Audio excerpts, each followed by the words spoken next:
നമസ്കാരം, എല്ലാവർക്കും പുതിയൊരു വീഡിയോയിലേക്ക് സ്വാഗതം. ഇന്ന് 1/7/2026 ബുധനാഴ്ച വൈകുന്നേരത്തെ കമ്പോള വില നോക്കാം. കുരുമുളക് വിലയിൽ വീണ്ടും ചാഞ്ചാട്ടം. റബ്ബർ വിദേശ വില വീണ്ടും മുകളിലോട്ട്. കാങ്കയത്ത് തേങ്ങയുടെയും കൊപ്രയുടെയും വില വീണ്ടും ഉയർന്നു. നമുക്ക് വില നോക്കാം. നാളികേര വില നോക്കാം. വെളിച്ചെണ്ണ ലിറ്റർ 222 രൂപ, വെളിച്ചെണ്ണ മില്ലിംഗ് 227 രൂപ, കൊപ്ര 131 രൂപ. കാങ്കയത്തെ വിലമാറ്റം കേരളത്തിൽ ബാധിച്ചില്ല.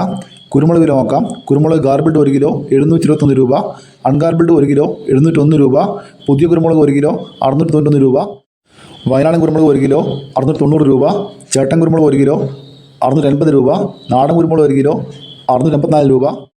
ജാതിക്ക തൊണ്ടൻ കിലോ 250 മുതൽ 330 രൂപ വരെ. ജാതിക്ക തൊണ്ടില്ലാതെ 600 മുതൽ 640 രൂപ വരെ. ജാതിപത്രി ചുവപ്പ് മഞ്ഞ 1400 മുതൽ 1700 രൂപ വരെ. ജാതിപത്രി ചുവപ്പ് 1900 മുതൽ 2200 രൂപ വരെ. ജാതിപത്രി മഞ്ഞ 1900 മുതൽ 2200 രൂപ വരെ. കൊപ്ര 1 കിലോ 190 രൂപ, ബോഡ 220 രൂപ, കോട്ട 190 രൂപ. ഇതാണ് ഇന്ന് വൈകുന്നേരത്തെ കമ്പോള വില.